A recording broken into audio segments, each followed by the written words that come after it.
asubuhi ya leo. Inua tu mikono yako mbele za Mungu. Enda mbele za Mungu, mwambie ya kwamba Mungu unastahili kuabudiwa asubuhi ya leo.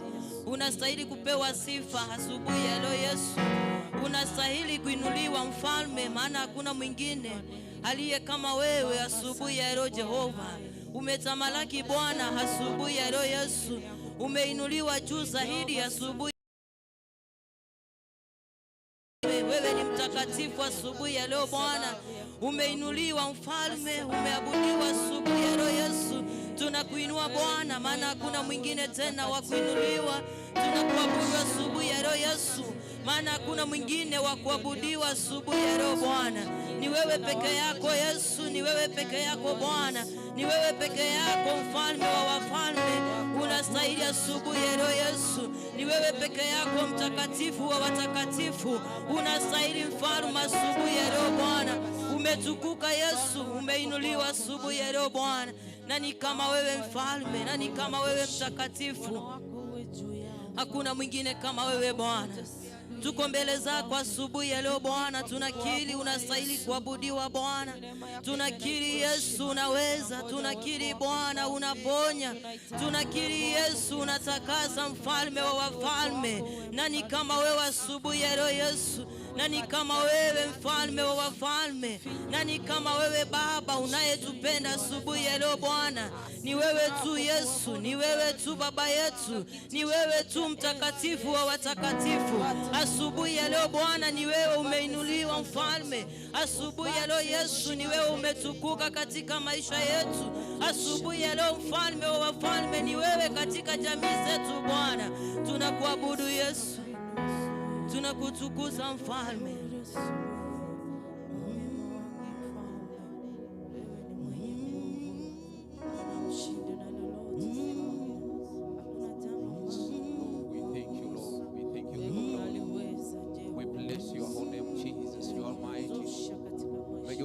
Unastahili kuabudiwa, unastahili ewe Yesu, unastahili kuabudiwa, unastahili unastahili kuabudiwa, unastahili ewe Yesu, unastahili kuabudiwa, unastahili Bwana wa Bwana, unastahili kuabudiwa Yesu, unastahili Yesu, Yesu unastahili kuabudiwa, unastahili Bwana wa mabwana, unastahili kuabudiwa, unastahili Yesu, Yesu unastahili kuabudiwa, unastahili Yesu, unastahili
Unastahili Bwana asubuhi ya leo Yesu. Unastahili kuinuliwa asubuhi ya leo Bwana. Unastahili kuabudiwa Bwana, maana ni wewe peke yako. Unastahili mfalme wa wafalme. Unastahili kutoka ndani ya mioyo yetu. Unastahili mfalme, unastahili Yesu. Hakuna mwingine kama wewe Bwana. Unastahili Jehova, unastahili mtakatifu. Nani kama wewe asubuhi ya leo Yesu? Nani wa kuabudiwa asubuhi ya leo Yesu? Ni wewe tu Bwana, ni wewe tu mtakatifu, ni wewe tu Baba yetu, ni wewe peke yako unaweza. Umetamalaki asubuhi ya leo Bwana, kama si wewe mfalme, kama si wewe Baba yetu, nani atabudiwa asubuhi ya leo Yesu? Ila ni wewe tu wa kuabudiwa Bwana, ila ni wewe tu wa kupewa sifa asubuhi ya leo Bwana. Ni wewe peke yako Bwana, ni wewe siku ya leo Bwana, ni wewe katika ibada Bwana, ni wewe umeinuliwa Yesu, ni wewe umetukuka asubuhi ya leo Bwana, ni wewe umetukuka katika kanisa lako Bwana, umetukuka ndani ya mioyo ya watoto wako asubuhi ya leo Bwana. Wacha ijulikane unaweza Bwana, wewe ni mtakatifu asubuhi ya leo Bwana. Hatuna asubuhi ya leo, ila ni wewe tu peke yako Bwana, ni wewe peke yako mtakatifu, ni wewe umetukuka asubuhi ya leo Bwana, ni wewe umeinuliwa juu zaidi mtakatifu. Heshima kwako asubuhi ya leo Bwana. Nani kama wewe Bwana? Tawala maisha yetu. Unaweza asubuhi ya leo Bwana. Unaweza mtakatifu wa kila jambo Bwana. Unaweza asubuhi ya leo Bwana. Tumeanguka chini yako Bwana. Inuliwa. Tumeinua mikono yetu mbele zako Bwana. Tukisema unaweza. Tukisema unatawala. Tukisema kuna mwingine kama wewe Bwana. Tamalaki Yesu asubuhi ya leo Bwana. Wewe peke yako unaweza. Maana bila wewe sisi hatuwezi mtakatifu. Nani kama wewe Bwana? Wewe ni wajabu katika maisha yetu Bwana. Wewe ni wajabu katika mioyo yetu asubuhi ya leo Bwana. Ndio maana tunasema unastahili kuabudiwa Yesu. Ndio maana nasema unastahili kuabudiwa asubuhi ya leo Bwana. Wengine wametupa asubuhi ya leo Bwana. Umetupa wakati tukuabudu. Umetupa wakati Yesu tukuinue.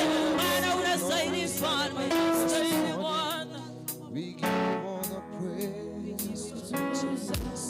Unawakulinganisha na wewe.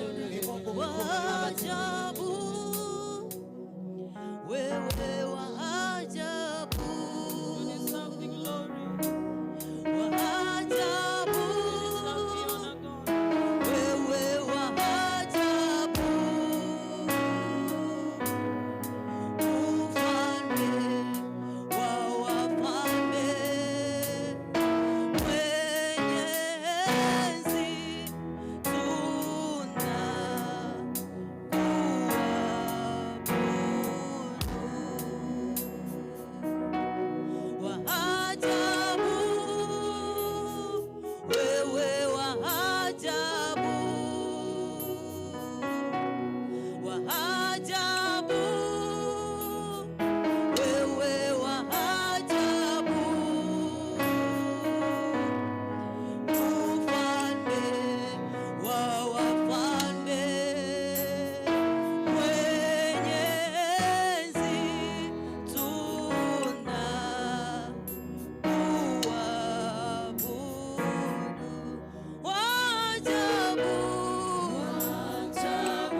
mfalme wa wafalme, tunakutukuza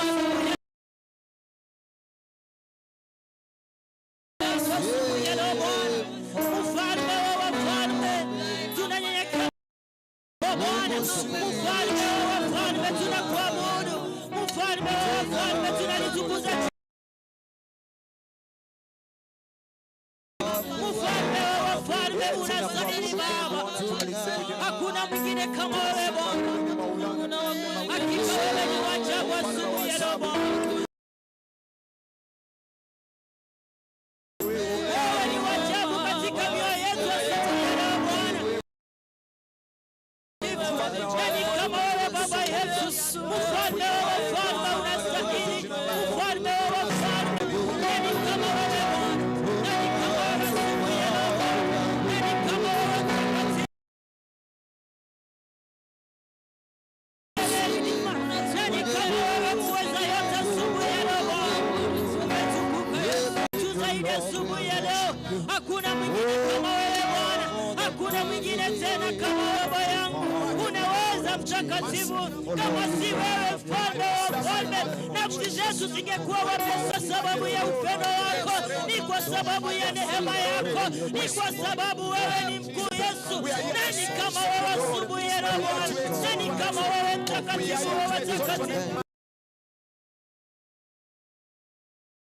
Asubuhi ya leo Baba, umeinuliwa asubuhi ya leo Yesu, umetukuka asubuhi ya leo Baba, hakuna mwingine tena kama wewe Baba, hakuna mwingine tena kama wewe Mfalme. Wewe ni mkuu asubuhi ya leo Yesu, wewe ni mkuu asubuhi ya leo Baba, utukufu na heshima zote ni zako, mamlaka yote ni yako asubuhi ya leo Baba. Ni jinsi gani ulivyo mkuu Baba, upokee utukufu wote Yesu, pokea utukufu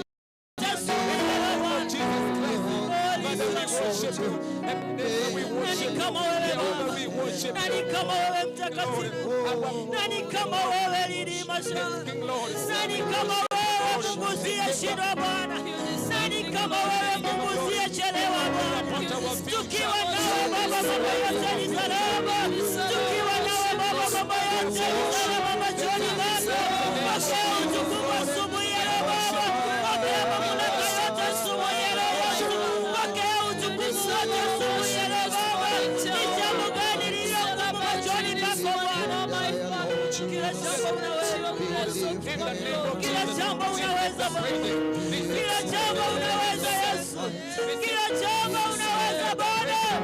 Lililokuwa machoni pako, wewe ni wa ajabu Yesu, wewe ni wa ajabu Baba yetu, wewe ni wa ajabu asubuhi ya leo. Yale ambayo umetenda Bwana, hakuna binadamu atakayetenda Baba. Umetenda mambo makuu katika kanisa lako Bwana, utukufu na heshima zote ni zako. Umetenda mambo ya kutisha katika hekaluni mwako. Wacha na uinuliwe asubuhi ya leo Bwana, wacha na upewe sifa asubuhi ya leo Yesu.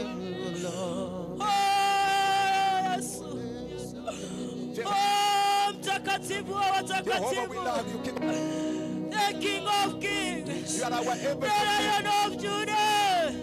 Oh, is your name this morning, O God? Oh, is your name, mighty King of Glory? Oh, is your name this morning, my Father? Receive all the glory, receive all the praise, mighty King of Glory. Nisaidia uimbaji wangu, uinuliwe juu zaidi asubuhi ya leo. Kama maisha haya Mungu, uinuliwe juu zaidi asubuhi ya leo. Maisha haya ni wewe, nani kama wewe Baba? Maisha haya ni wewe, maisha haya ni wewe. Take control Nani kama wewe of mtakatifu? Nani kama wewe Jehova? Nani kama wewe?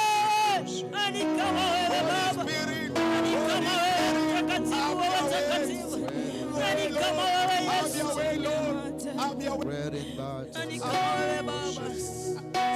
Naye weka Nyasaye, naye waisanire mambi yabo na Nyasaye, naye waisanire watogiwe mambi yabo na Nyasaye, naye waisanire kuimokea waiware mambi yabo na manene, naye waisanire watogiwe Nyasaye, onye ditogo watogiwe manene, onye ditogo sasima Nyasaye, ngoya netura sasima manene. Wacha ijulikane unaweza. Wacha ijulikane wewe ni Mungu asubuhi ya leo Bwana. Na ijulikane siku zote wewe ni Mungu Baba. Timu wazazi manyasa mwana sasi mewa sama nenene aya weka nyasa ni wewe tu Bwana, ni wewe tu Yesu, ni wewe uliye mwamba wa maisha yangu Bwana, ni wewe uliye mwamba wa maisha yangu Jehova.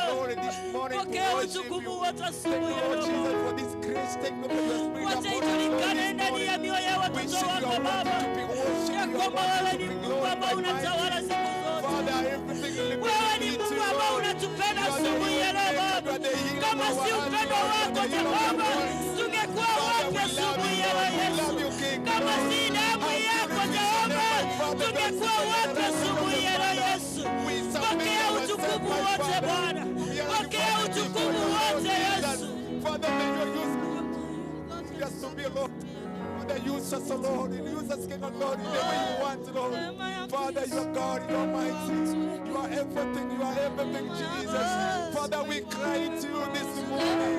Father, we cry to you this morning. Una sababu ya kumwabudu Mungu asubuhi ya leo. Una sababu,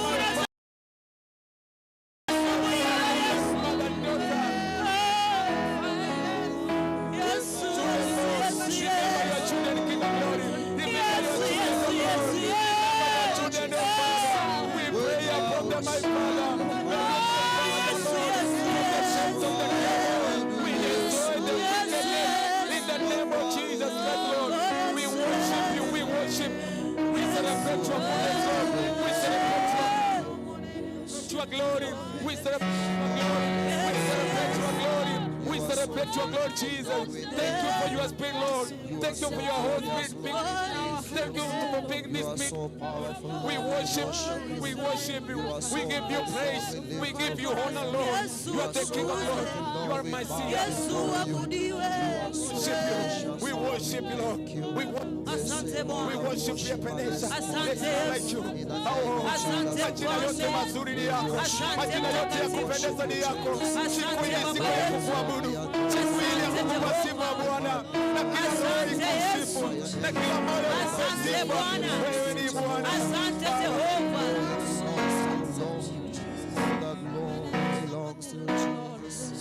Bwana Mungu nasanga kabisa.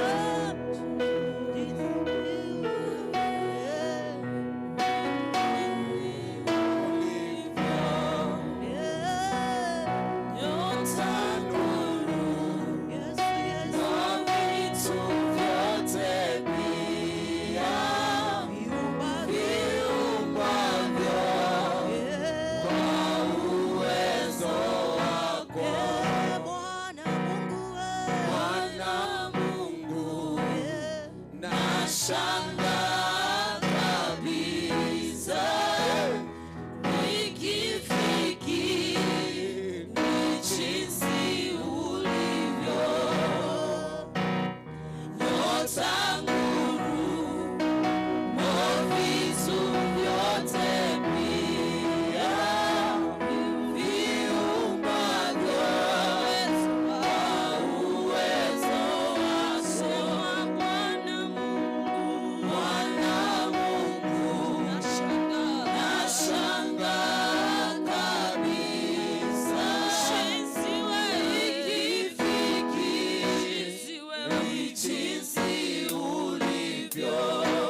tusiweze kumwimbia jinsi Bwana Yesu amekuwa mkuu kwetu, jinsi amekuwa mwema kwetu. Roho zetu zinakuimbia asubuhi hii, roho yangu inakusifu asubuhi hii, inakuabudu.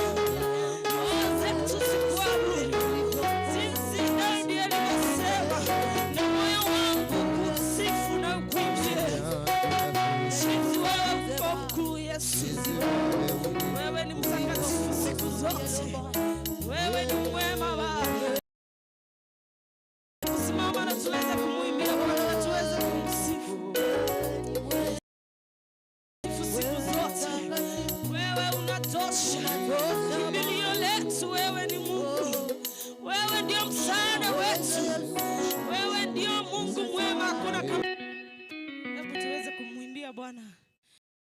Nasema simama, simama, simama.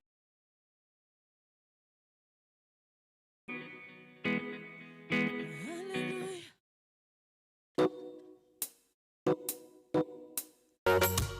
Simama, simama, simama. Simama, simama, tumsifu. Simama, simama, tumsifu Bwana. Tuweze kumsifu Bwana, tuweke na mikono namna hii. Simama, simama, tumsifu Bwana. Simama, simama, tumsifu Bwana siku zote. Simama, simama, simama, simama, simama,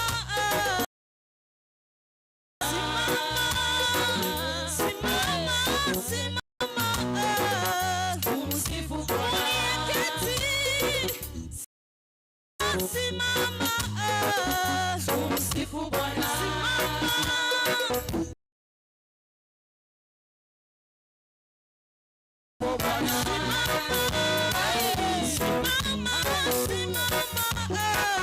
Tumsifu Bwana. Utukufu unashuka. Tumsifu Bwana. Baba, ni asante kwa sababu ya siku ya leo. Asante Yesu kwa uwepo wako asubuhi. Neema yako Mfalme. Kuna wengi ambao watapata hii neema Mfalme siku ya. Wewe ndio umetupa hata vinywa vyetu tunavyokuabudu, wewe ndio umetupa Mfalme sauti nzuri katika siku ya leo. Asante kwa mvua ya baraka Mfalme. Asante ya Yesu, katika vipindi vyote Mfalme tunajiweka kwako. Uwe Mfalme, uwe kiongozi wetu katika kila hali Mfalme, na kila mmoja aseme amen. Amen. Amen.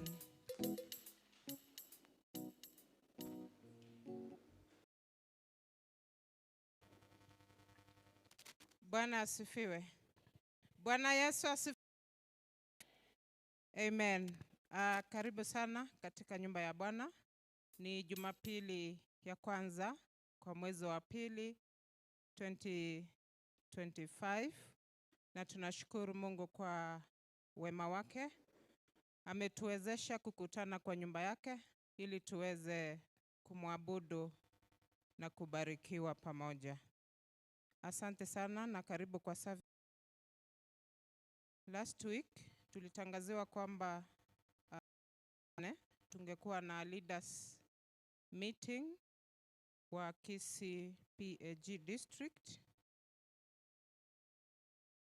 Ulihairishwa until further notice.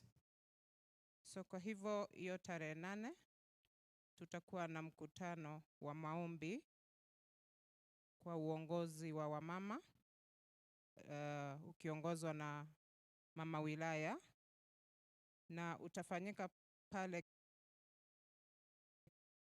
Our women director, mama director wetu atakuwa hapo na secretary wake na treasurer pamoja tuseme mama director na uongozi wake, mama kanisa, treasurer, secretary, mama director pamoja na kiongozi wa wajane.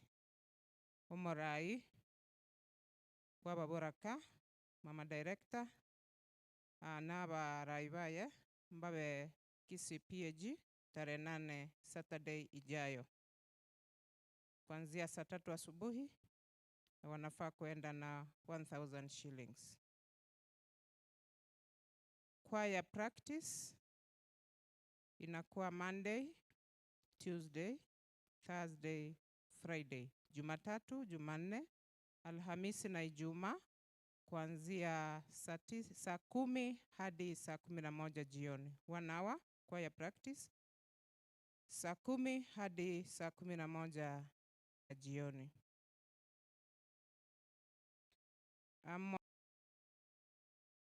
Mary Fred alipoteza mama yake na burial iko tarehe 14 mwezi wa pili. Kwa kina Mary ni Kakero Misesi Chari, na tunaombwa kama kanisa tuendelee kuweka hiyo familia kwa maombi. Mary Fred ni bibi ya Fred Mairura ambaye ni secretary wa wazee. So welfare members tuendelee kutoa vile tumeagree. Kama unatoa cash, unatuma 250 shillings kwa treasurer wa welfare, na kama utaleta mahindi, leta mahindi gorogoro 2, na kama unaleta mahindi na maharagwe 1 kg na mahindi 2 kg.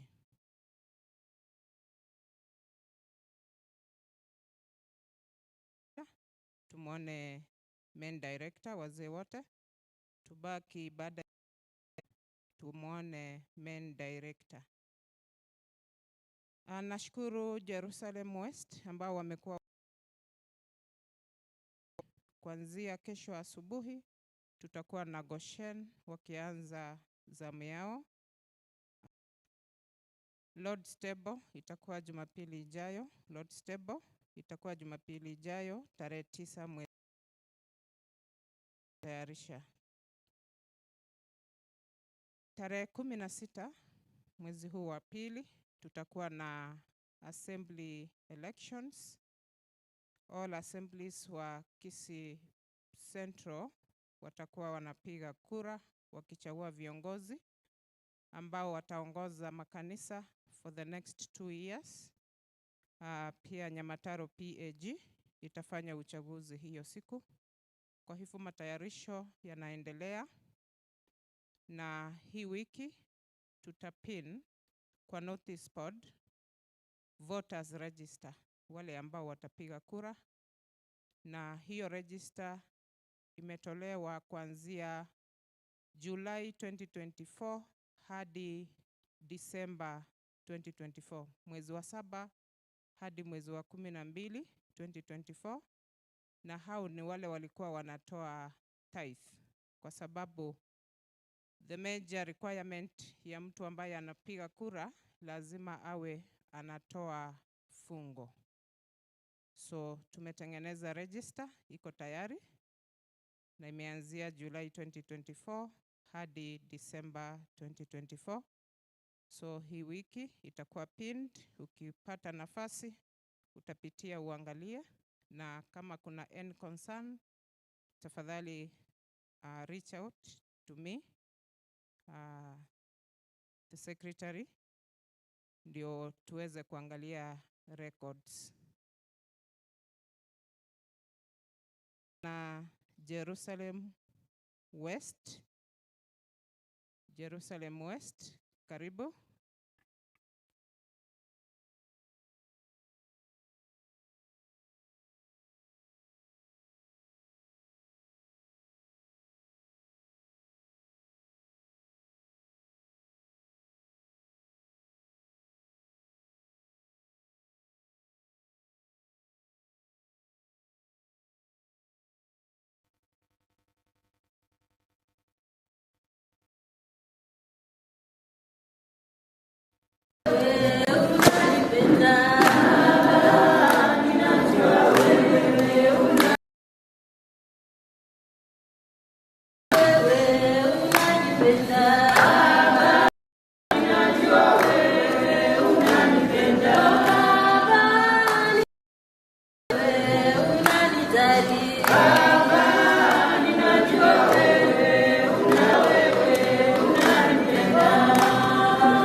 Widows karibu.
Yesterday tukawa tumekutana wao hapa na tunashukuru Mungu.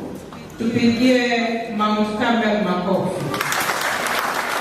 Amen. Mount Carmel Fellowship jana ilituletea 5 ambao ni wajane kutoka Mount Carmel, and we thank the apostles for your kuondoa Bwana na kuwaleta kwake. Asante sana.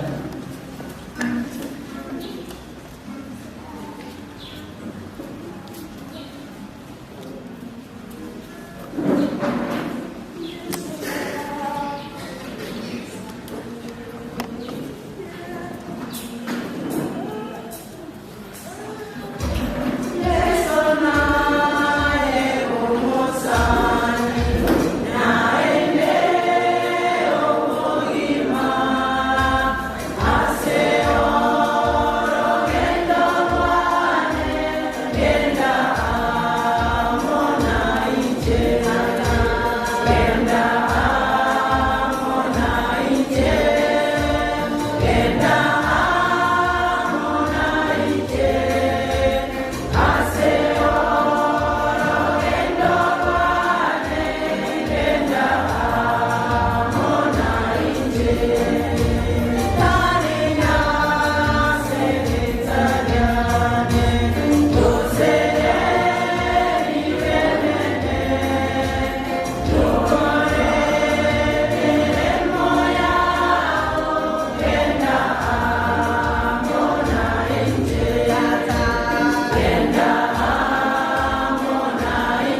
On the altar of sacrifice laid, your heart, just the Spirit control.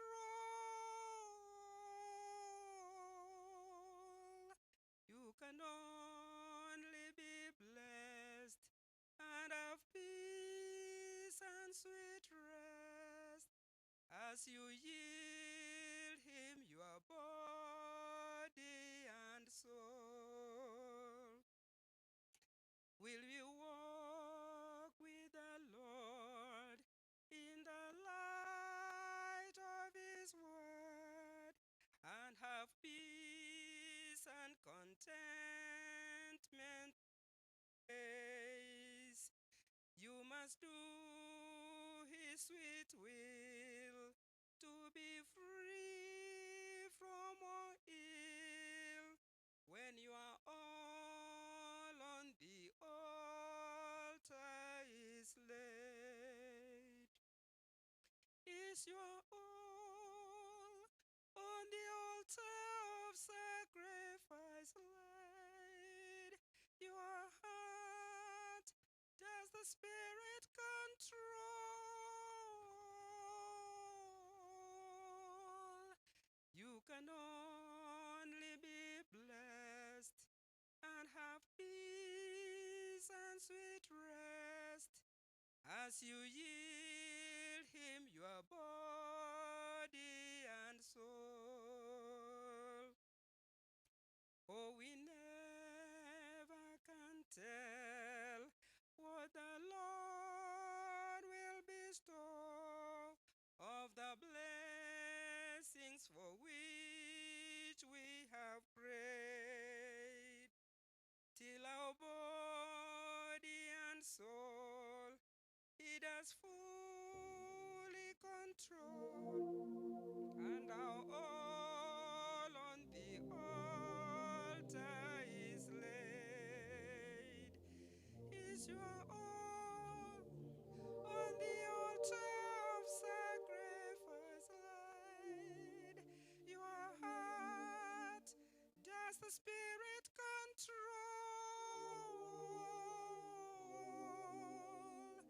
You can only be blessed and have peace and sweet rest as you yield him your body and soul.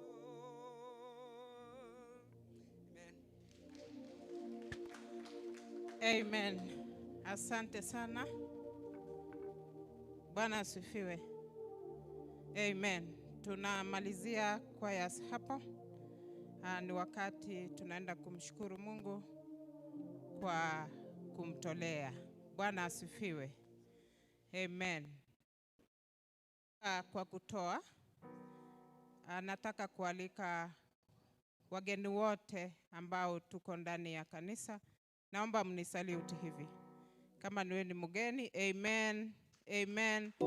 Wageni tusimame tu mahali tupo hapo. Tusimame tu kwa miguu yetu wageni. Amen, amen, amen. Tukaribishe wageni wetu vizuri. Amen, amen. Nikaribishe hawa wageni. Kama uko karibu na mgeni, karibisha huyo mgeni. Karibu sana wageni wetu. Karibu Nyamataro PAG Church. Na tukimaliza ibada, tafadhali msitoke. Tukutane kwa ile meza iko pale karibu na mlango ili tuweze kujuana zaidi. Bwana wabariki na karibu kwa ibada ya leo. Tunaenda kutolea Bwana sadaka na saka zetu, na kama uko na pesa kwa M-Pesa ama sadaka mafungo kwa M-Pesa, tuko na till number ambayo ni 331388. Unaenda M-Pesa, buy goods and services, unaweka hiyo till 331388 amount, then you send. Ikiwa umetuma fungo, forward your message kwa secretary wa kanisa ama treasurer ili tuweze kurecord your tithe. Bwana asifiwe. Amen. Karibu sana, tusimame tumtolee Bwana kwa shangwe.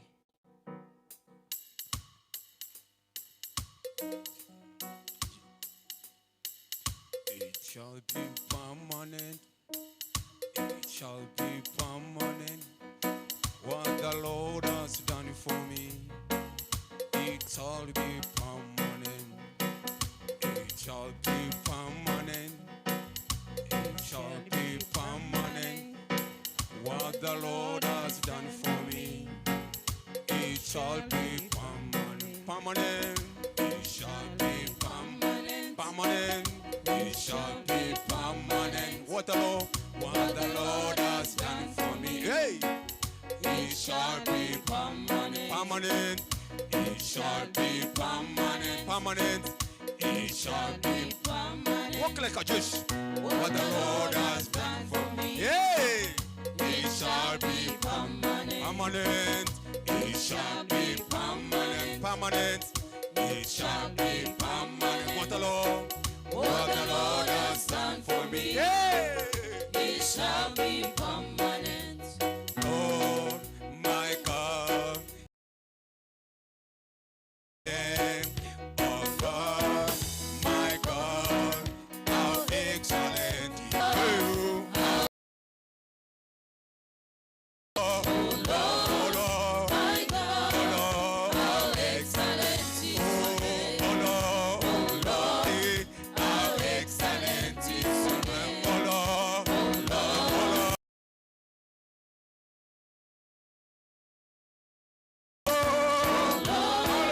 My God, how Excellent is your name, oh Lord, my God.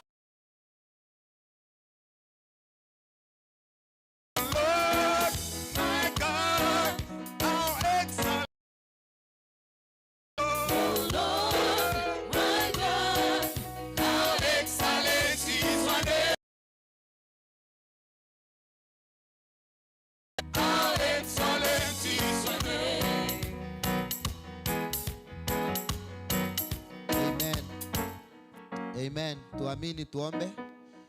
Baba Mungu, katika jina la tunakushukuru mara tena kwa kuwa wewe ni mwema. Asante kwa sababu ya nafasi Bwana uliotupa tukusanyike mahali hapa leo, yapokee kama dhabihu asubuhi ya leo.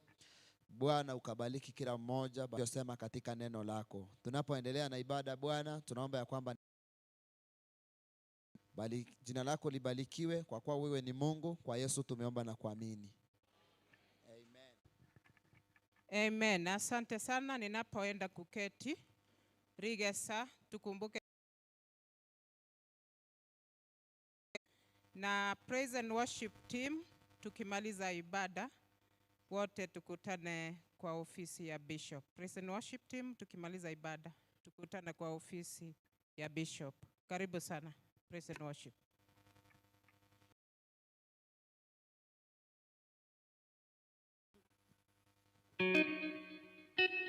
Hallelujah. Kuna baridi lakini tushukuru Mungu. Yani kutene Mungu wetu anapewa sifa kama huko mgonjwa. Simameni tu, ni vizuri. Pigia Yesu makofi.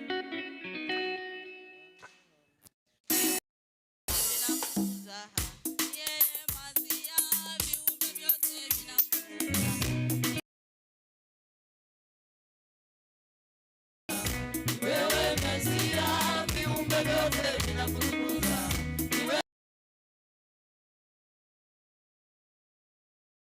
Wewe Mesia, viumbe vyote vinakutukuza. Wewe Mesia, viumbe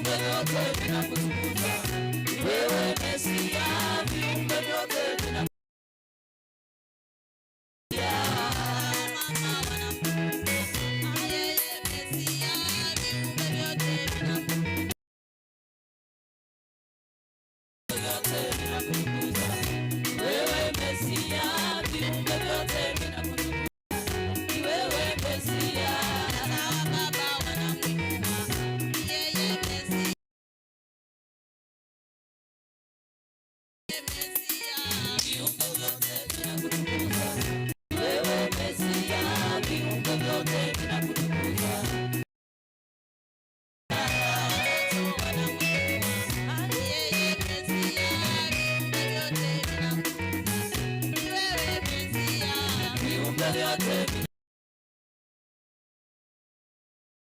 Vyote vinakutukuza. Wewe Mesia. Yeye Mesia, viumbe vyote. Yeye Mesia, viumbe vyote vinakutukuza.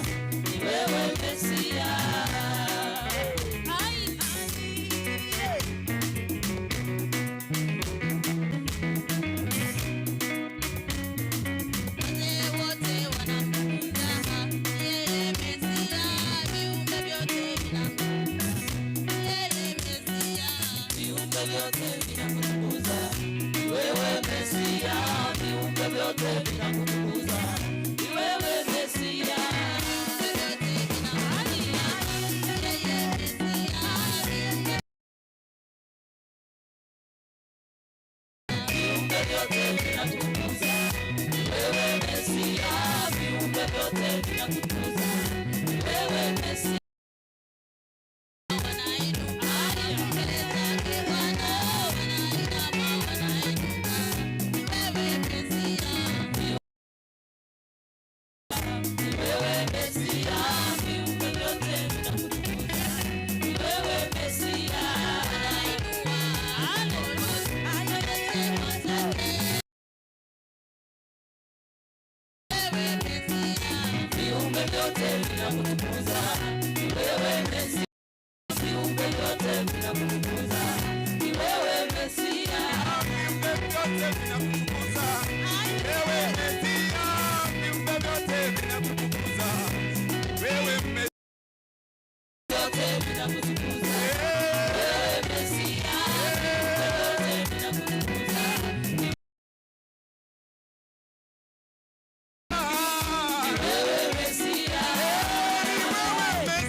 Hebu mwambie mwenzako, mpe high five, mwambie Yesu ni Masia. mpe high five, mwambie Yesu ni Mesia. Motevi baba, ridi antebeli yuga. Motevi, hebu mwambie mwenzako tafadhali, salimiana. Salimia mwenzako. Mpe high five. Glory to Jesus. Aya, kila mtu anaenda.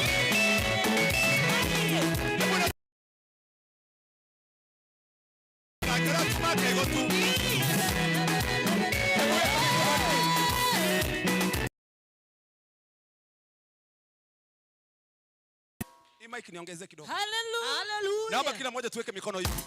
Kuna baridi, nataka tuweke hivi.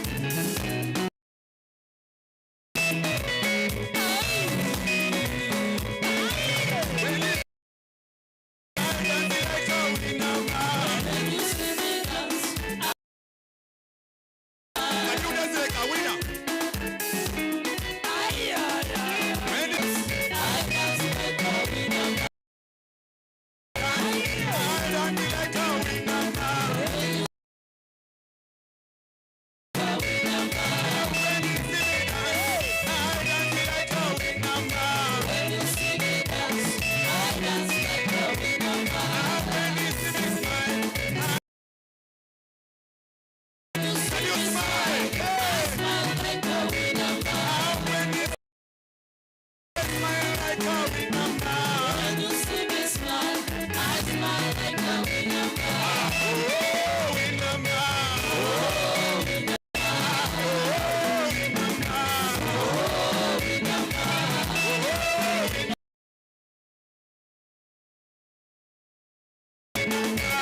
Oh,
Muumba mbingu na nchi, mfalme mwenye uwezo wote na mamlaka.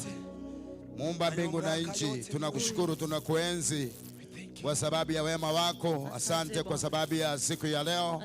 Asante kwa sababu ya neema kubwa umetupatia Bwana kuwa katika nyumba yako. Asante kwa sababu umejalia kila mmoja wetu. Wiki imekuwa ndefu na mambo mengi, lakini umetutetea, umetupigania, umeweza kutuinua Bwana. Tumekuja katika nyumba yako siku ya leo. Tuko na furaha nyingi kwa sababu ya yale umeweza kututendea. Na ni kweli wewe ni mwema kwetu, kama vile waimbaji wameimba. Wewe ni mwema kwetu katika familia zetu. Wewe ni mwema kwetu katika mahali tunafanya kazi. Wewe ni mwema kwetu hata hapa kanisani Jehova.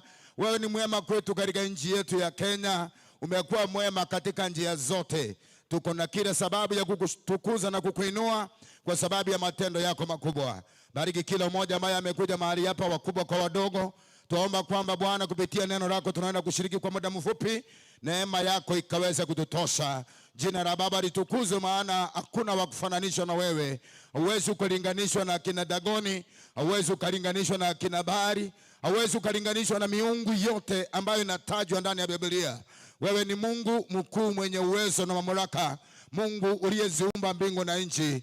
Hakuna wa kulinganishwa pamoja na wewe. Bwana, katuzungumzie, tumenyenyekea ukapate kuinuliwa juu kwa ajili ya utukufu wa jina lako. Asante kwa sababu nastahili kuinuliwa milele yote, katika jina la Baba na Mwana Roho Mtakatifu tumeomba na kuamini, na mtu wa Mungu asema amina. Amen, amen, amen. Nashukuru Bwana kwa sababu ya siku ya leo. Ametusaidia, tumekuja ili tukaweze kubarikiwa pamoja na yeye. Mungu ni Mungu nyakati zote. Wakati kuna baridi, wakati kuna jua, wakati wote yeye ni Mungu na ni baba yetu. Sio kawaida kuwa katika nyumba ya Bwana. Kuna wengi walikuwa katika nyumba ya Bwana wiki jana, lakini leo hawako hapa kwa sababu wamepatwa na shughuli hapa na pale. Wengine ni wagonjwa, wengine wameenda kushughulikia watoto wao kwingine, lakini wewe na mimi tukiwa hapa ni kwa sababu ya neema yake Mwenyezi Mungu. So usichukulie kawaida tu, sio kwa sababu ya nguvu zako. Hapana, ni Mungu amekusaidia umefika hapa. So watumishi wa Mungu mlio ndani ya nyumba, karibu sana. Bwana awabariki na Bwana watende mema. Reverend Saboke ako ndani ya nyumba, mchungaji wa kanisa letu la Tibu ako pamoja na mimi. Waja mpeana maiki kwa katusalimia usalamu tu. Mongera to kwani njuko cho mosomba na liola roka na ngoja bosia. Huyo ni mzee wetu hapa, ni mmoja wa wachungaji ambao wanatokea katika kanisa letu la Nyamataro, na anafanya kazi pale katika kanisa letu la Etibu kule Yomego district. Amen. Bwana asifiwe. Amen. Iko sawa. Nafikiri tayari mchungaji amenitambua na amesema majina yangu. Sikukuwa natarajia kukua mahali hapa. Ni kwa sababu najua kila mtu wakati huu ako kwa kanisa lake. Na mimi najua ya kwamba na nyinyi mnapenda nikae kwa kanisa langu nihubiri, ama sivyo? Bwana asifiwe. Amen. Lakini leo nimekuwa hapa kwa bahati nyingine. Nilijisikia kuwa mwili si ukuwa vizuri, na nikaona wacha tu nikae hapa kwa kanisa langu nami nipate kubarikiwa na mchungaji wangu. So nilikuwa tu nataka nikae nyumbani, lakini pia kawaida yangu sipendelei kukaa huko. Siku inakuwa mrefu, sasa ikabidi nikuje hapa, na sikuwa nataka nimwangalie nimuone huko kwa ofisi. Nikapita tu nikaingia kule nikakaa. So mchungaji obasa kondora bubeka na kinaita ryoka tinarenge buya lingana ndire natakamba tigira abantu banyasaye kero mwaka nkorora likoba umo bishop gatini nagokwana kero mwaka kwera oguchaka igabantu bagocinga batebo omwaka oyo nomuya kosebo nonga kibagoteba omwaka oyo noyubogo seseni, lakini gokoera namenyire emyaka emenge bunande yense iri abantu bakomenye emyaka emenge bakobarwa nenje nayemenyire namanya korora bagoteba nga omwaka oheta igure ngomobe sana twagenda twatabuka moino nene nanyora bagoteba nainde kero chukora mwaka oyo etete igure ngomobe sana nainde nabwati oyo muya twatabuka moino kokoera nainde nanyora bagoteba nga nyasa otokonyire omwaka ngobe akodenga ndekeke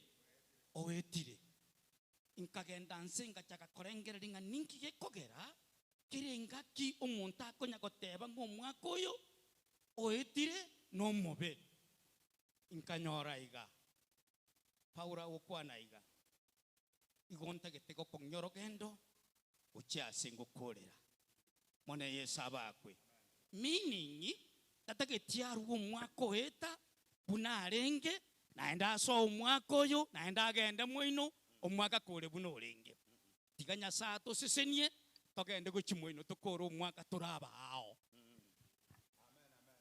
Asanteni sana mtumishi wa Mungu. Huyo ndiye bwanake Reverend Teresa. Uinero mogaka o Reverend Teresa. Na Timothy amekuwa pamoja nasi hapa wiki jana, Reverend Timothy, na ako pamoja na sisi hapa. Kwa hivyo karibu sana mtumishi wa Mungu tunapofanya kazi pamoja. Waja nisome neno la Bwana kutoka kitabu kile cha 2 Samuel. Tigansome lingana Nyasaye kurwase kitabu kia Samuel ya kabiri. Chapter number 9. Egesieri kia ya kianda. Na nitasoma mistari mijaje mno. Ninsome chinchirire chinke mno. Kuanzia mstari wa 6 uchakira isano nemo. Nitasoma mpaka mstari wa 13. Ngike chinke cha 13. Inasema hivi katika jina la Yesu Kristo. Yote baigaseri tere Yesu. Mebiboset mwana wa Yonadhani mwana wa Sauli alipofika kwa Daudi akainama akampa mfalme heshima. Daudi akamuita Mebiboset. Mebiboset akajibu, ndimi mtumishi wako. Daudi akamwambia, usiogope, kwa maana hakika nitakutendea wema kwa ajili ya baba yako Jonathan. Nitakurudishia ardhi yote iliyokuwa mali ya Sauli baba yako, nawe daima utakula chakula mezani pangu. Mebiboset akasujudu akasema, mimi mtumishi wako ni nini hata uangalie mbwa mufu kama mimi. Ndipo mfalme akamwita Shiba, mtumishi wa Sauli, na akamwambia, nimempa mwana wa bwana wako kila kitu kilichokuwa mali ya Sauli na jamaa yake. Wewe wanao na watumishi wako mutamlimia masamba Mebiboset na kumletea mafuno, ili kwamba mwana wa bwana wako apate mahitaji yake. Naye Mebiboset mwana wa bwana wako atakula chakula mezani pangu daima. Shiba alikuwa na wana 15 wa watumishi na watumishi 20. Ndipo Shiba akamwambia mfalme, mtumishi wako atafanya chochote bwana wangu mfalme atakachoagiza mtumishi wake kufanya. Basi Mebiboset akara chakula mezani ba Daudi kama mmoja wa wana wa mfalme. Verse 14 verse 12 inasema, Mebiboset aliyeitwa Mika, nao watu wote wa nyumba ya Shiba walikuwa watumishi wa Mebiboset. Naye Mebiboset akaishi huku Yerusalemu, kwa sababu daima alikuwa mezani pa mfalme, naye alikuwa kiwete miguu yote. Ekero Mepiboseti mosinto o Jonathan o Sauro achete ase Daudi agatugama inse akaumama ase okorokia amasikani. Daudi akabora Mepiboseti ere agaitaba naonde a inche omosomba o. Daudi akamotebia, tondoka ikiagera ningokorere amaya ase ng'encho ya Jonathan iso, ninkoiranerie emigondo yonsi ya Sauro sokoro yao, naye nobe gokoragira ase mesa yane botambe. Mepiboseti agatugama inse naende akabora, inche indebuna ese kwete ninki ingisaine orakorere amayabuna ayo. Ilio muruoti akarangeria Siba omosomba o Sauro akamotebia, ebinto byonsi ebyarenge bya Sauro na byonsi ebya nyomba mwaye na byeire omochokoro bw'omonene o. Aye amona abana bao na abasomba bao mobe mokomulemera emigondo norentere omochokoro bw'omonene o okwama korwa mugondo ilinde anyore endagira.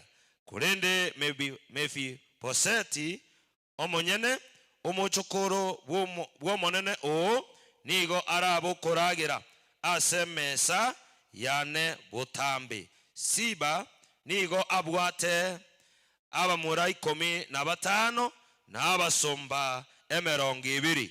Ilio Siba akairaneria omoruoti, inche omosombo ninkore ayo onsi wachikire. Aseigo Mepiboseti akaba okoragira ase mesa ya Daudi, akaba buna oyomo bw'abana bw'omoruoti. Mepiboseti nabwate omwana omumura urikoro kwa Mika. Abasomba ba Mepiboseti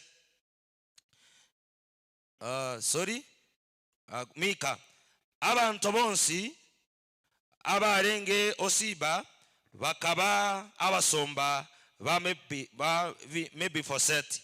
Mepiboseti akaba okomenya Yerusalemu ekiagera nigo arenge kuragera ase mesa y'omuruoti, ere nigo aremarete amagoro aye onsi abere lingana lya Nyasaye. Baba, tunakushukuru sana kwa sababu ya wema wako. Moneto wake nembi yamona asengeche yobu yabwao. Asante kwa sababu ya neno nimelisoma Bwana. Yamona asengeche lingana na asomile omonene. Naomba likaweze kuwa la baraka katika maisha yetu. Na asabile libe liyogo seseni asama gimaitu. Tunapoenda kushiriki neema yako itutoshe. Otogo chikoli sanga ubu yabwao boto isane. Asante kwa yote na vyote maana ni mfalme. Yamona asonsi na biyonse kigara nomuruoti. Katika jina la Yesu nimeomba na kuamini. Asiretera Yesu Kristo na asabile ngegeni. Amen. Amen. Mahali tumesoma Asetu asomile. Biblia inazungumzia kuhusu mtu mmoja anaitwa Mefiboset. Hebu kunige kwaniro montoyo ya mokoro kwa Mefiboset. Mefiboset ni mmoja wa watoto wa Jonathan. Mefiboset no ya mobu abana ba Jonathan. Na mjukuu wa Saulo. Igarengo mochokoro Saulo. Biblia inasema kwamba alikuwa ni kiwete. Biblia watabanga ni gare mariti. Ama mlemavu. Katika miguu yake yote alikuwa amelemaa. Na aliweza kukutana na janga hili la kukua kiwete wakati habari iliweza kuletwa kwamba Saulo pamoja na Jonathan wameweza kuuawa. Na yule ambaye alikuwa anamtunza huyu Mefiboset alipopata taarifa hii akawa ameshtuka. Na katika hali ile ya kutaka kutoroka, Mefiboset akaanguka chini na akawa ameweza kuwa mlemavu. Na kwa sababu Sauli aliweza kufa, na singicho Saulo konyokule pamoja na baba yake Mefiboset ambaye ni Jonathan, na tatu mwabo Mefiboset yokoro Jonathan, ikawa maisha yamebadilika. Ikabanga bano bugima bwabero bwao. Vitu havikuenda kama vile vilikuwa vinaenda. Vinto byarenge kogenda buna byarenge kogenda. So maisha yakabadilika. Asigo bugima bugonchodelia. Vitu vya Saulo vikaweza kuchukuliwa. Vinto vya Saulo byose bikairwa. Na kukawa hakuna mtu wa kutunza huyu ambaye anaitwa Mefiboset katika familia yao. Ikaba more ni chai yokorenda Mefiboset asenka yabo. Na kwa sababu hiyo akachukuliwa kwingine. Asengecho yayo akairwa sangao. Akaenda kutunzwa na mtu mwingine tofauti. Akagenda kulendwa no montomo wao. Na Biblia inasema kwamba alipokuwa pale, Biblia yote abanga kerari ngasalia. Daudi akaja akachukua ufalme. Daudi agachakaira oboruoti. Sababu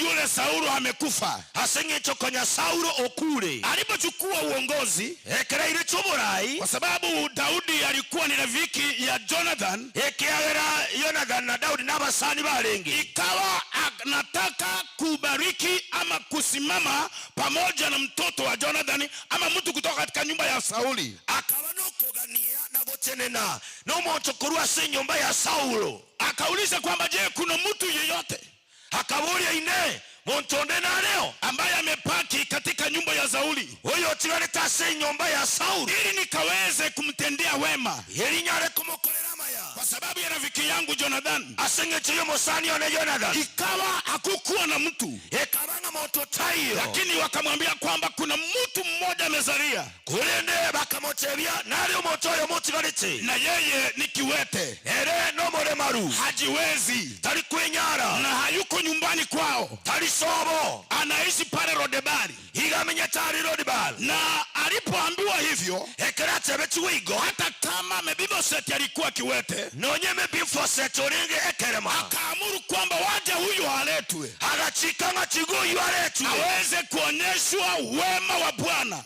Elianyare korokirwa obuya bw'omonene. Nikamtendee mema. Elimokolera maya. Na kwa sababu Daudi alikuwa ni mfalme, asengecho Daudi no muruoti oringe. Akisema lazima itendeke. Kagoteba ngo ikayange gokoreka. Akasema aletwe Mefiboset. Agateba tiga Mefiboset aletwe. Mefiboset akaletwa. Mefiboset akaletwa. Alipoletwa mbele za Mungu za Daudi, ekeralete chobwesu wa Daudi, akamuuliza wewe ndiye Mefiboset? Daudi akamuuliza ine ana Mefiboset. Akamwambia ndio. Akamwambia akamwambia ndio. Kamwambia akaanza kumwambia vile atamshughulikia. Alataka kumwambia buna gochikomokolera. Kwamba kuanzia leo ingago chakira lero utakaa katika nyumba yangu. Inganonyare koba mwane. Kuanzia leo uchakira lero tutakula pamoja na wewe katika meza yangu. Hitoragera mona yase meza yangu. Kuanzia leo. Uchaka leo. Chote kilichonyakuliwa kutoka kwa familia yenu. Kende yose kilikana tungetienka yenu. Nitakurejeshea. Nikoiranilie. Maana mimi ni mfalme. Ekiagira nchono moruoti. Katika Israeli. Hasomo cho Israeli. Akaweza kumrejeshea kila kitu.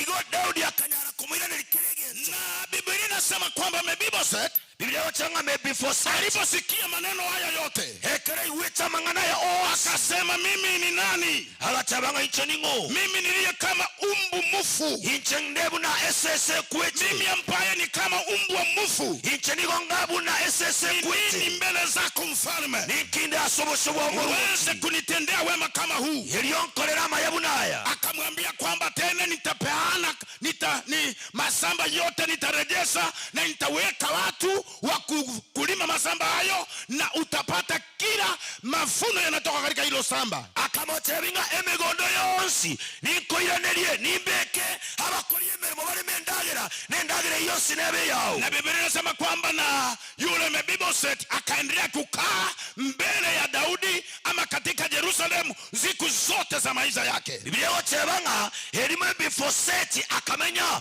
Yerusalemu hali ase Daudi amenyete asoboki mabwaye bwonsi. Mukumbuke tuna jambo kuu katika mwaka huu. Inyoranga itoneneli ekerena somo wako kuingia katika mahali ambapo haujawahi kuingia. Kosoa asage ni asutanya kosoa. Kujikuta katika mahali ambapo watu hawezi wakatarajia kwamba unaweza kuwa pale. Kutoka asabanto watakagiritinga nonyale kutoka roro. Na tunaona huyu ambaye anaitwa Mefiboset. Tuwarolilo yokoro kwa Mefiboset. Jina Mefiboset elieta Mefiboset inamaanisha destroying shame. Igori minetie ogo saliwa kuobo soku. Kuharibu aibu. Gosalia obo soku. Na ndio sababu nataka niweze kuzungumzia jambo kuu. Lakini kogerangane chukua nekerenge kenene. From shame to honor.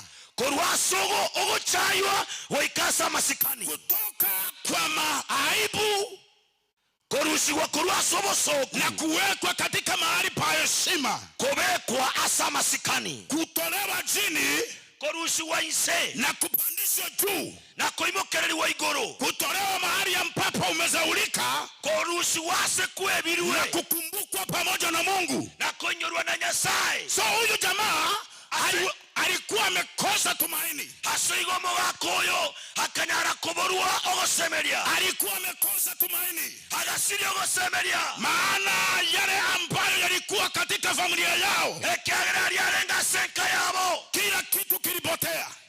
Kende bintu byose bigasira. Alitokana katika nyumba ya uongozi. Igarweta senka yoborai. Sauli akiwa kiongozi.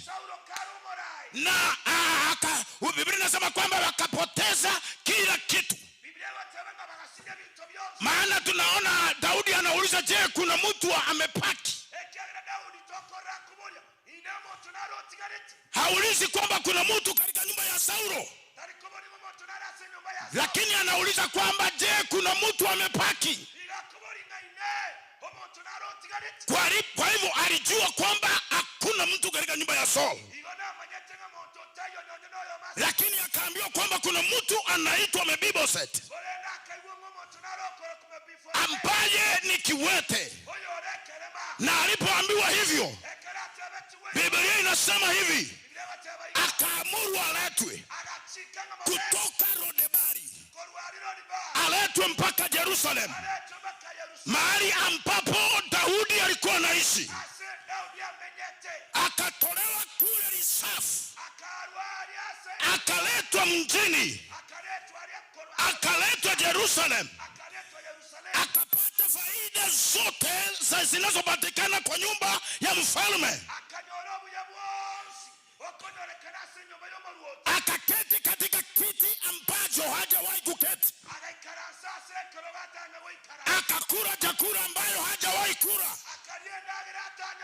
Akapata heshima ambayo hajawahi kupokea. Na yote yalitendeka kupitia kwa uwezo wa Bwana. Nimekuja katika mchana wa leo nikwambie kwamba Mungu ako na uwezo kukunyanyua kutoka chini kutoka mahali watu wamekusahau, kukutoa katika nyumba ya kukondisha, akulete katika mahali pako, mahali unahitajika. Biblia inasema kwamba mfalme akasema, kuna mtu amebaki niweze kumtenda wema, na wema wa Bwana uangalie. Amen. Bwana asifiwe. Asifiwe. Amen. Bwana asifiwe. Akaenda katika nchi ya ugeni, akaenda katika uongozi, akasema anataka kutendea mtu katika nyumba ya yule ambaye anaitwa Saul. Tayo neema. Na alipopata, Biblia inasema kwamba akaweza kukaa pale, waliomtafuta mfalme, anakaa pamoja na mfalme, na hayo ni matendo makuu. Mungu haangalii kama wanadamu, lakini Jehova Mungu haangalii kama wanadamu. Kama angeangalia kama wanadamu, Mefibosheth angekufia Lodebari. Mefibosheth angeweza kuletwa kwa mfalme. Maana watu wa kuletwa kwa mfalme walikuwa watu wa kuonekana vizuri, watu walio na miili ambayo inaonekana vizuri, sio viwete. Lakini Mungu kwa sababu angalia hivyo, akaweza kumtoa Mefibosheth pale kwenye alikuwa, akamleta katika ikulu, ikawa anakaa na kula pamoja na Daudi. Watu wanaweza kukudharau, lakini mbingu haiwezi kukudharau. Watu wanaweza kukukataa, lakini mbingu haiwezi kukukataa. Watu wanaweza kukukanyagia chini, lakini mbingu itakuinua mara nyingine, katika jina la Yesu wa Nazareti. Mefibosheth alitolewa mahali ambapo alikuwa amekosa tumaini. Akonya batebana na nje ni nkubone nkayaseto ya halili, lakini Mungu akasababisha kukumbukwa. Gongo saba mu basoya bana Nyasaye abekumu ntasegete oragara oinyoruwe Nyasaye tobi oragara oinyoruwe oragara abana baitu bainyoruwe ili watoto wako wakumbuke ntasegete kama kila hali, ili ukashikwe mkono, ili utukufu wa Mungu uonekane katika jina la Yesu. Haleluya! Haleluya! Mefibosheth akatolewa kwenye aibu, Mefibosheth akarushiwa sobo, akapandwa kwa heshima, akakiniwa gocha sama masikani. Bwana asifiwe. Yesu abaku. Unajua Mefibosheth alikuwa anakula kibahati. Mata Mefibosheth ankoragerase mu basukano igo. Hawezi kuulizwa unakula nini. Tariko bori wangira ero kulia. Kile kinaletwa ndio inaletwa. Kerike koletu na kiki. Hiyo ndio anakula. Ekina kiakulia. Alo. Ikafika Mungu amemuinua. Kenya saka muhimu kereke. Kuingia katika mahali pageni. Gosua sageni. Mahali ambapo haujawahi kuingia. Asuta nyagosoa. Mahali mambo ya vyakula ni tofauti. Asi endagirere nga. Heshima tofauti. Amasikani amao. Gari tofauti. Chigari chinene. Heshima uko na mtu anakusimamia, yana anaitwa security guard. Yes, huyo. Bodyguard. Unachungwa. Ole ndile. Hata kama ni kiwete. Nonye koreka hata kama unatembelea wheelchair. Oigo tarege kirogo kia wale. Kuna mtu anakushughulikia. Kuna na mtu nalo kuokoa. Katika jina la Yesu. Asili ya Yesu. Gongo kwa na asili ya manene. Ninaongea kwa jina la Bwana. Bwana sawa itobwe meganda. Wacha Mungu ambie. Ayokora amengano montata kole. Ambaye anatenda mambo kama na mambo ya 2025. Mwaka huu 2025. mahali ambapo hujawahi kanyaga, afanye muujiza, abadilishe maneno, upatikane ambapo hujawahi patikana. Jina la Bwana likapewe sifa. Onyo wenye rasigete. Unajua watu wamekuzoea kufanya biashara ya chini. Wacha Mungu abadilishe, akuunganishe na watu wa Dubai ili wakawakuletea mtumba, akuunganishe na watu wa China wakuletea vitu vya kuuza. Watu wamekuona na machungwa kwa siku nyingi ya kwamba utakuwa kwa milele. Mungu akunatakula na Fanya uende mbali katika jina la Yesu wa Nazareti. Asante Yesu wa Nazareti. Mtu wa Mungu asema amina. Hallelujah. People said ambaye alikuwa anaishi katika aibu. Hoyo amenyere tasobo soko.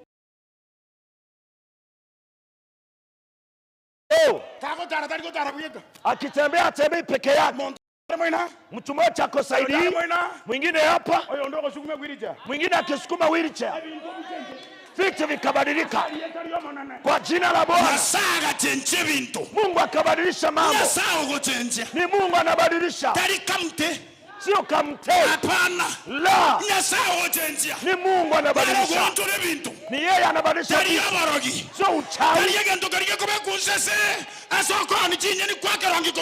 Sio kitu ambacho kinawekwa chini ambapo unauzia mboga.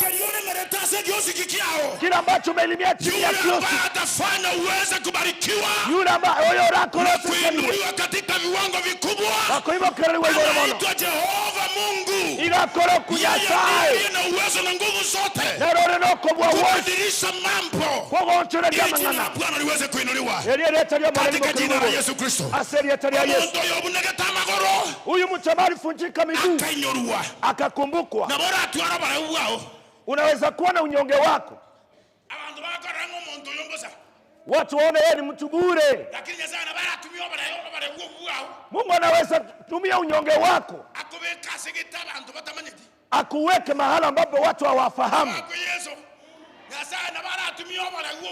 Mungu anaweza kutumia unyonge wako akuweke mahali fulani ili aibishe wenye nguvu, wajue kwamba sio nguvu lakini sio kujua. Ni Mungu anayefanya vitu vyote ili utukufu wake uonekane. Hauna qualification nyingi, lakini Mungu akiweka neema yake juu yako watu wanaweza pinga. Wakati Mungu amekubali kwa jina la Yesu Kristo aliye hai. Yasaka wancha wakora. Atatenda kwa jina la Yesu Kristo. Ila wakora seyeta ya Yesu. Yesu. Mungu akikata kauli kufanya. Wakati Mungu amekubali kufanya, Mungu acha kubali. Aseme yes. Mambo yatabadilika katika jina la Yesu Kristo. Katika jina la Yesu. Hallelujah. Hata kama watu wamekuwekea breaks, hata kama wamekukanyagia, kama Mungu amekubali, utapita break zao ili uwe ambapo Mungu anataka uwe. Hata kama wakanyage break, hata kama wakanyage zaidi, hata wamalize, hata kama watageuka, woikeikera ne munakwanire ekiragera gakoro kukomando. Akisema lazima itendeke, akisema lazima mabadiliko yawepo, akisema nonya abantu bakana base no kama wakatae. Bwana asifiwe. Yesu asifiwe. Abakwa manana bamuraba mino babeli yabu na bakana. Ndugu zako kama Eliabu wakatae, waseme kwamba Daudi ni bure, atoshei chochote, wamwambie wewe kijana rudi nyumbani. Mungu anajua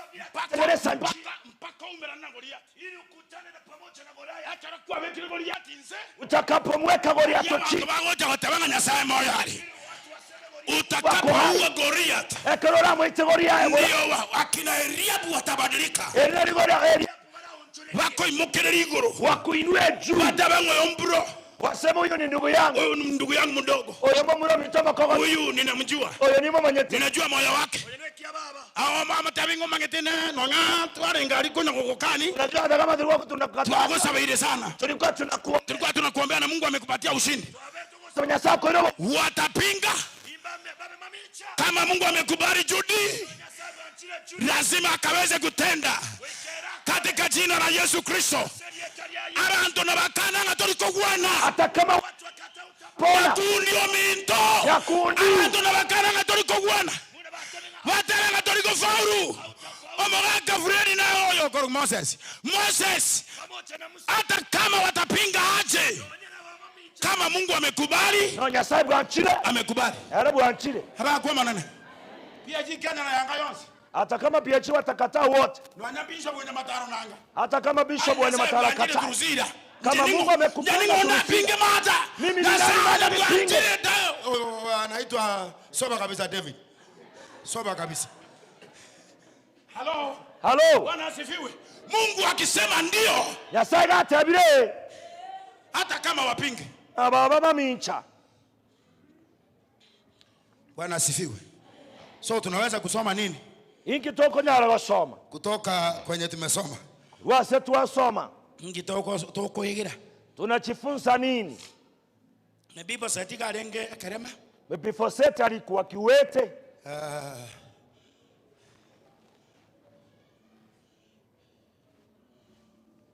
Daudi ga orogatie. Kobwanja ni bwaje kuchia, kusubuya bwaje kuchia sema Biblia satia senga ya Jonathan. Daudi alionyesha upendo ama heshima kwa sababu ya Jonathan. Asengenjo Jonathan yekerao arenge moyo konora tarakwa nera orogatie bwanja ni bwaje kuchia se Daudi. Kwa sababu Jonathan alionyesha upendo kabla afe kwenda kwa Daudi. Ebintu okokora no kule moyo. Vitu ambavyo unatenda ukiwa hai Na obiragera abana bao banyora masenia gusibanyora ukuregeryo. vitafanya watoto wako wapoke baraka au laana. Obiragera abantu bakoinyore gusemba koinyore. Hivyo ndivyo vitu vitafanya watu wakukumbuke la ama wasikukumbuke. Na biragera abantu batabangaki omwana uyu n'uyu nyarebe.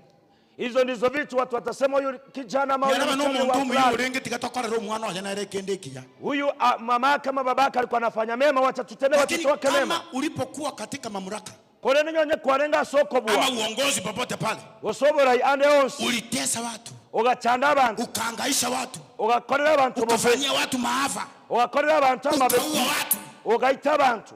Yeyote mwenye alikuwa anakupinga unamaliza.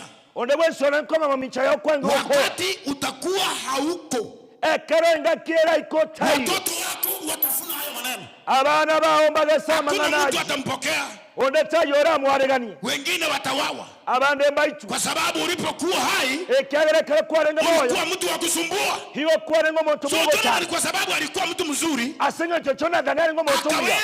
akaweza hata wakati amekufa Ekere yonyenga kia kueti. mtoto wake akapata baraka. Omwana oyo akanyorogo sesenia. Amen. Amen. Yani kisoma kwa Kiingereza, David showed kindness to Mephibosheth because Jonathan was kind to David. Jonathan kia maya asinge aliya mahorogetie ekararenge moyo eliya gakorera omwana wa Mephibosheth ayaramaya. Amen. Amen. Bwana asifiwe. So yale mema unafanya leo Aliya mayo gokora rero yanaweza kuwa matunda ya kesho, nawe amatunda ankyo yawe matunda yaliyo mema amatunda aliyaramaya ama matunda yaliyo mabaya, ose amatunda aliyaramabe kulingana vile uliweza kufanya, koyengana bunaye ndio utafuna. ayune arora Ama wale ambao watakuwa watafuna. nonye mbali na Told Mephibosheth this land Daudi akaenda na Mephibosheth migondo yaye and allowed him to eat at his table. akamwanchera koragera asemesa yaye Akaruhusu akule katika meza yake, akamwanchera koragera asemesa sio kwa yaye sababu Mephibosheth alikuwa anatoshea, tali asenye ncho Mephibosheth arengana komocha sio kwa sababu alikuwa mzuri, tali arengo muyemono lakini kwa sababu ya baba yake. na asenye ncho ya tato mwabo Naomba kwa jina la Yesu Kristo, na asabira seri etere Yesu Kristo tunapokuwa hai ekerore moyo tunapoishi katika dunia hii, otomenyeta sense tunapokuwa na nafasi ya kusaidia mtu, kotonene ribaga ryogokonya omuntu, tunapokuwa na nafasi ya kushughulikia mtu, kotonene ribaga ryogokorera na omuntu, kufanya mtu aweze kufurahia, eryo omuntu anare kogoka waje tufanye hivyo, tigatokore izo maana tunapanda mbegu ekeri batosumeke entetera itafanya watoto wetu wakumbuke nyumaye, eri abana baitu eragera abana baitu katika jina la Yesu Kristo mwana wa Mungu aliye hai. aseri etere Yesu Kristo ni moyo. Amen. Amen. Bwana asifiwe. Amen. Na Daudi aliweza kuonyesha upendo wake kwa Mefibosheth, Daudi akorokia obwanchani bwa yase Mefibosheth, ambaye ni dhihirisho ama inaonyesha upendo wa Mungu kwa watu wake. eye korokia obwanchani asa abantu baye. Mungu hana upaguzi. Nyasaye tabwati wanchereria, Hajui unatoka kenyoro kieki, tamanyeti nga unatoka kijiji gani, kosemba gatutu okuru, ama unatoka kwa abagetutu, koseno munyaribari, ama wewe ni Nyaribari, kosego kare koru mu machoge, ama unatoka Bomachoge, koseno monchari yoli, ama wewe unatoka Bonchari, koseno abagirango bari koru chingereru, ama wewe unatoka North Mogirango, kosego koru bonchari gandi bachabo kendo. ama Bonchari abandi bachabo kenu. Yani Mungu ajui mambo hayo, kama labda wewe kama unatoka Amerika, Nyasaye tamanyeti gosenkuru wari nyona Amerika, ama unatoka Ujaruoni, gosenkuru wari Bogere, ama watu wa mlima. gosabanto abaruya. Mungu ajui hiyo. Nyasaye tamanyeti ayi. Mungu anajua, anaangalia moyo wako. Nyasaye niga kurigereria moyo. Mungu angalia kama umesoma au kama hujasoma. Nyasaye tari kurigereria wesoro chete school Anaokoa gosochie. mtu hajasoma, Nero dosometi anaokoa mtu amesoma, igako meti anaokoa gaidi, igakobori bonsi anaokoa mchawi, igakoboria anaokoa omo watu sambuli zote, igakoboria abantu bonsi kwa sababu yeye upendo wake ni mwingi. ekero obonchani bwaye nobonge Katika jina la Yesu Kristo. aseri etari ya Yesu Kristo. Haleluya. Bwana Haleluya. asifiwe. Nikimalizia Kingo chigokora sasa, historia hii inatufundisha nini? omogano oyo nani ogotosomia Inatufundisha kwamba, igogotosominga inatufundisha hivi, igogotosominga that God's grace is unconditional, and that no matter who we are, we can receive his kindness and favor.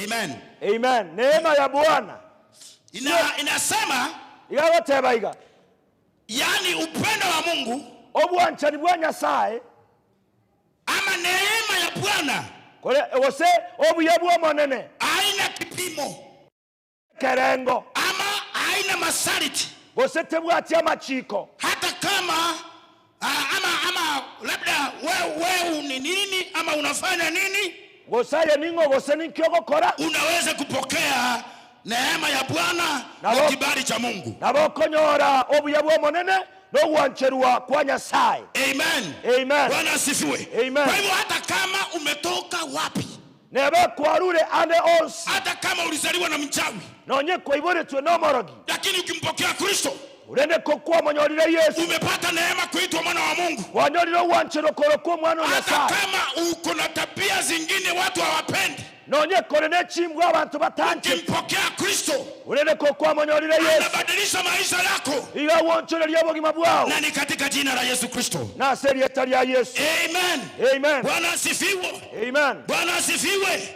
Inawezekana Abekonyarekana Mungu kukutoa chini Nyasaye gokorusha na nsi kukukalisha pamoja na wakubwa. na gogoikaransi n'abanene Inawezekana Mungu abekonyarekana akutoe mahali ambapo haujulikani. Nyasaye akorusha asotamanyire Mungu akuweke mahali ambapo watu watakuona, eri Nyasaye akobeka asa abantu bagokorora kwa sababu vile Mungu anaangalia ekero Nyasaye akorigereria sio vile wanadamu wanaangalia. karibu nabunganya abantu bakorigereria So kuna mambo tumepitia, mengine ni ya aibu.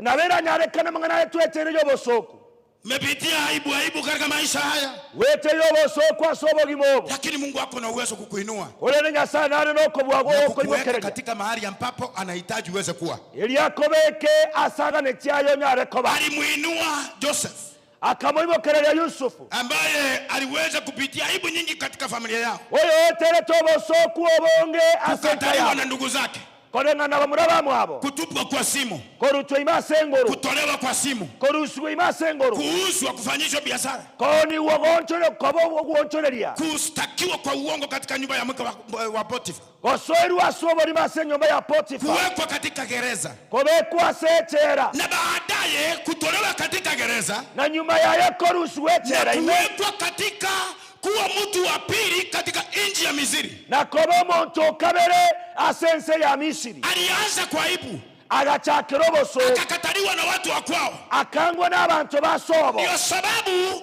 mpaka kwenye tulisoma Genesis chapter number 12, Na kile kogera asetogo somega kitabu kya Muchakane Mungu kogera. anamwambia Abraham, tokeni kwa watu wa kwenu, Nyasago tebe Ibrahim soka kurwa saba uache nsobacho. watu wa nyumba yenu ya baba yako, Otiga abantu benkaya iso. uende katika nchi ambayo nitakuonyesha, Ogenda sense ndakorokie. na pale nitakufanya uwe taifa kubwa. Na saria ningo korobe nsenene. So ukitii Mungu, Kura muiwere Nyasaye. hata kama uko chini, Neba korense. Mungu atatengeneza jina lako. Nyasaye narosie lieta lyao. Abakuwa monene, Asifiwe Yesu. Bwana asifiwe.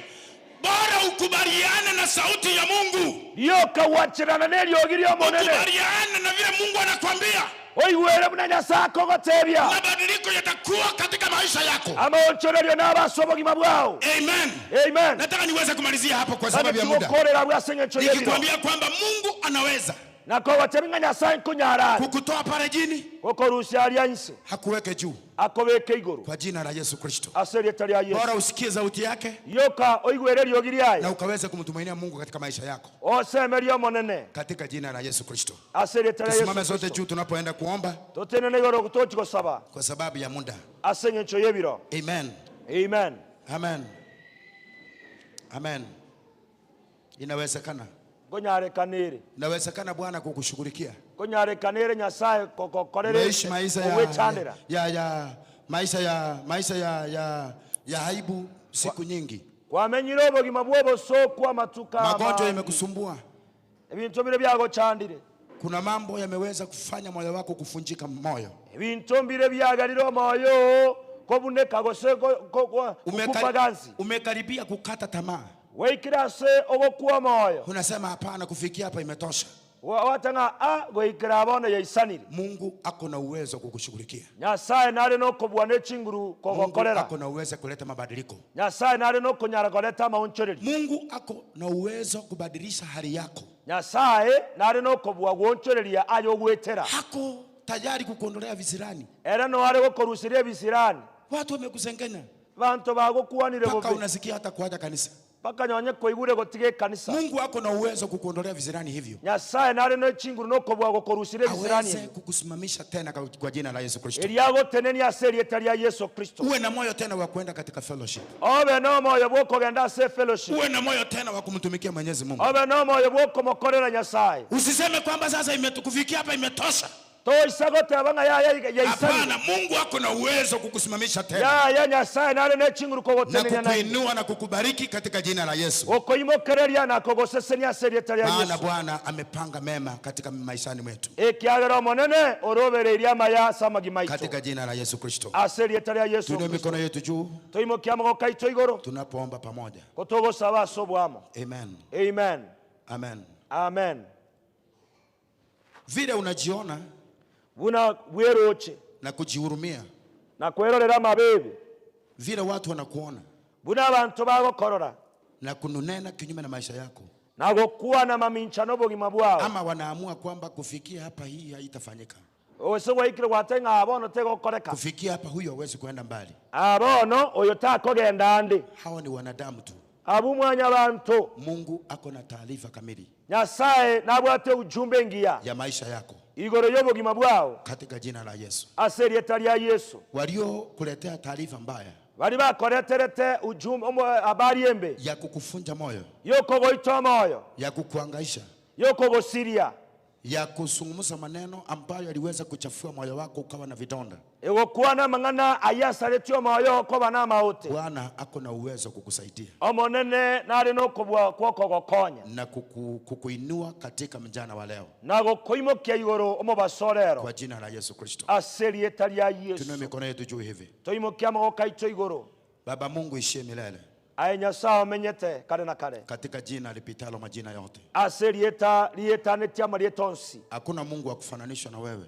Nyasaye ndeteyera akobwekane. Matendo yako ni makubwa. Amakora ao na igara manene. Kile unachotenda kinazangaza wanadamu. Monene ayo gokora rigakoretwo muichana se mwanyabantu. Yale unayoyatenda hakuna mwanadamu anaweza kutenda. Ariyokokora mwanyabantu tayora yakore. Ndani ya mioyo yetu imase chinkoro cheito. Hata mjana wa leo na nyene mu basoyo abantu. kuna vile tunawaza enchiranero monene torengereretie kuhusu sisi wenyewe. Korengana na magima ito. Kuna vile tunawaza enchiranero to korengereria kuhusu watu wengine. Korengana na abantu bandi. Kuna vile tunachukulia watu. Enchiranero to kuira abantu. Tunaona kwamba hawaendi mbali. Tuigotokora ngati bakogenda. Lakini Bwana, kumbe wewe unaweza kutoa mtu mebibo za kule Rodebari.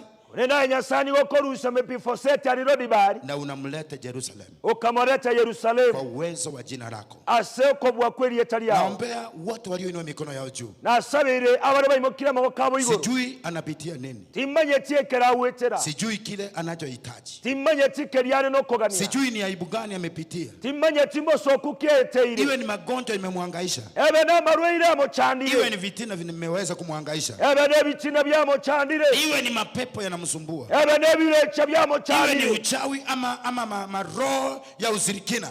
Ebe no borogi waseme kaye chinabi. Iwe ni machini yanamsumbua mahali anafanya kazi. Ebe na machini yako mochanda sawa mashambulizi yoyote yale Bwana.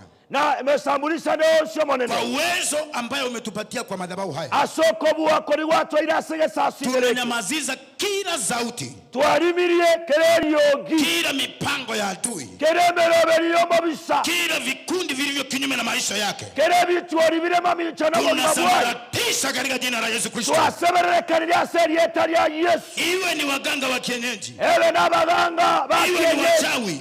Ebe na barogi. Iwe ni majini. Ebe na machini. Iwe ni wakuu wa ulimwengu huu. Ebe na banene bense. Iwe ni yeyote yule mwanamume ama mwanamke. Ebe na mosata gosomoku. Iwe ni mapepo wa baharini. Ebe na manebirecha byenyanja. Iwe ni mapepo wa nchi kavu. Ebe nebirecha byenzi. Iwe ni mapepo wa angani. Ebe nebirecha by'inguru. Tunateka nyara hizo nguvu zote. Wabwatire Nyasaye tunaomba kwamba zisambaratike. Twachiseberekanire. Zivunjike. Chibunekabunekane. Katika jina la Yesu Kristo ya Yesu mwana Nyasaye. Ukatende makuu katika maisha yetu. Okora maneno asema Bwana ukabariki mtu mahali hapa. Maneno sasa niyo montasa. Ukasimamishe mtu mahali hapa. Otene niyo montasa. Jehova, kesho yetu itakuwa bora kuliko leo. Jehova mamie itebe ya Yesu Kristo. Haseretere Yesu. Jina la Baba litukuzwe. Eliyetere mwana libo kere. Yote maana ni mwema. Kare na kare kera no muya. Hakuna Mungu mwingine. Esemo nayo netayo. Matendo yako yatisha dunia. Ama akora anele Yesu. Kila misingi. Enyele keroboro. Iwe iwekwa na nani? Ebe niyo yabele kuna ngo. Iwe ni mababu zetu waliweka misingi hiyo. Ebe nabachiso kole kitu cha waliochengwa na mababu zetu. Ebe nebisasi byaga kitu tukura na tukugu na kutumaliza. Eri chinyalo toko. Kwamba yakaangalishwe. Tuasabire nyanyalo kunegaliwa.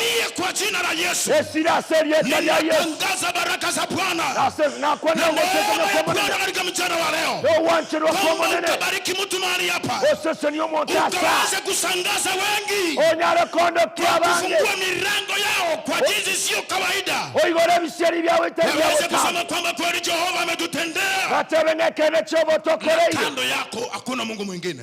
Ayesemo na yeyote anayeseta kidole kinyume na maisha yao. Ondenaro ragire kiara mamicha yao. Kama mbingu ikaseta kidole kwake. Na asabire nga Nyasaye igorera kiara sabari. Yeyote anayepanga mabaya kinyume na yeye. Ondebwenshorobe yabanyuma mbingu ikaweze kusambaratisha hiyo mipango miofu. Twasabire nga Nyasaye aseberekane meroberi yemebe. Yehova ukaweze kuangamisha kila kitu kinyume.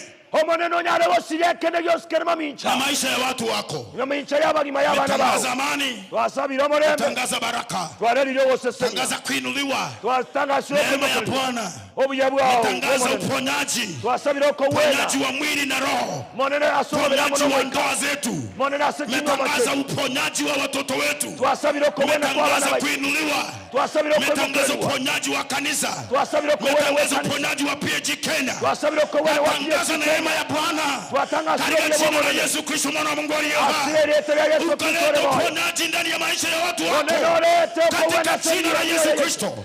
Maroho ya uadui tunakataa, tunapinga kwa jina na damu ya Kristo Yesu mwana wa Mungu aliye hai. Tunyenyekea ukapate kuinuliwa, hakuna Mungu mwingine aliye kama wewe. Tumeomba msamaha mahali tumekosea, tuomba kwamba utupe nguvu na utuendeleshe kupitia kwa uwezo wa jina lako. Hatujui kuongea vizuri, tunaomba Roho Mtakatifu wa Bwana akaweze kuweka maneno haya vizuri katika ndani ya maisha yetu, ili haya maneno yawe maneno yetu, yabadilishe maisha yetu, yabadilishe ndoa zetu, yabadilishe familia zetu, yakaweze kubadilisha jinsi tunavyoangalia maneno, kwa sababu yote yatafanyika kupitia kwa uwezo wa jina lako. Jina la Bwana litukuzwe na libarikiwe milele yote, katika jina la Baba na Mwana na Roho Mtakatifu tumeomba na kuamini. Amen. Amen. Amen. Tonyaro ikarasa seri taria Yesu. Amen.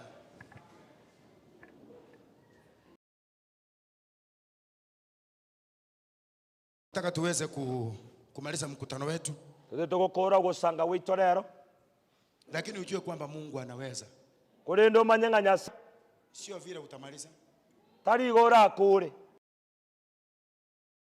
Mangana nare Nyasaye araya unchorerie. Na hata wale wengine labda unaweza kupata wanakuzungumza vibaya. Na bora nyore bande bale bako gukwa na bobe. Wakati mwingine na wao walikuwa jini. Chinga kichine na barabu nise bale. Mungu akabadilisha maneno yao. Nyasaga unchoreria mangana abo. To kuwa moyo. Tumainieni Bwana. Mosemeria manene. Mungu anaweza mambo yote. Nyasaye nko nyarara mangana onsi. Nyasaye na wakonya. Na koruanirire asekera ringana. Jina la Yesu Kristo. Aseretera Yesu Kristo. Katika hiyo hali kotora asa huo. Kuna yule dada ambaye tulikuwa na yeye daraja yako hapa. Na roli twarenganere daraja igoro nora. Jana tumefanya mkutano pale daraja kwa market huku. Igoro twabwate omukutano wa adharari daraja mbili. Tukapata kondo moja. Tukanyore ngondi yemo. Si kama alifaulu kuja. Timanye tiko sana nyara gocha. Hebu asimame.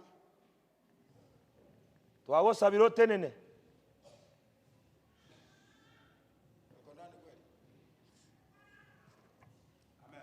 Amen. Amen. Anapokuja kakonya gocha. Anapokuja hivyo kuna nafikiri ulitangaza secretary kuhusu matanga tuko nayo ya mama yake Mary Fred. Naweza kusimama hapo kusimama.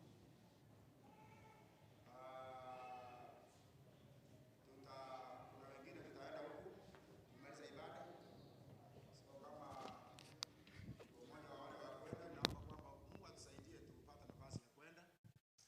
Na wakati umepoteza mwenzako tuambie. Najua kuna shida inaweza kufanyika. Wakati umepoteza mwenzako hujatuambia, hatuwezi kujua. So ukituambia tunaambia waumini wetu, na basi ikipatikana watu wanakuja wanakufariji na inakuwa vizuri. Lakini inawezekana wakati mwingine wenzetu wamepatwa na shida, lakini hawajaambia apostle, hawajaambia wachungaji, lakini nasikia watu wakilalamika huku kwamba hatuwashughulikii. Hatuwezi kujua. Hatuwezi kujua kwa sababu watu wakiwa wengi, so lazima unaambia